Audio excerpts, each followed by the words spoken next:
রান্না বান্না করার থেকেও কি রাঁধবো ওই ভাবনা ভাবতে ভাবতেই আমার ভীষণ বিরক্ত লাগে।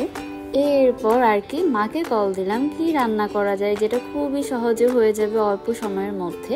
তারপরে মা এই রান্নাটা বলে দিল আর ওইভাবেই রান্না করলাম। যেহেতু অনেক কষ্ট করে অনেক যত্ন নিয়ে রান্না করেছি, তাই রান্না যেমনই হোক না কেন আমার ভালো ভালো রিভিউ চাই। এর জন্য খাওয়া কোনো মতে শেষ হতে না হতে আমি চলে গিয়েছিলাম পিওর কাছে রিভিউ নিতে।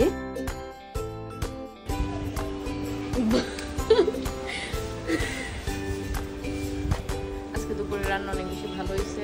বেশি ভালো হওয়ার কারণে একটু ভাত বেশি খাই ফেলছি। আচ্ছা, প্রথম দিকে হ্যাঁ শুরু। মাঝে মধ্যে কালে ভদ্রে একটু ভালো ভালো রান্না করে, ঠিক আছে। তার মধ্যে আজকে একটা মানে ভালো রান্নার একটা দিন, ঠিক আছে, যেটা মাসে 2 মাসে 3 মাসে একবার 2বার আসে, ঠিক আছে। আজকে রান্নাটা একটু বেশি ভালো হয়েছে, এর জন্য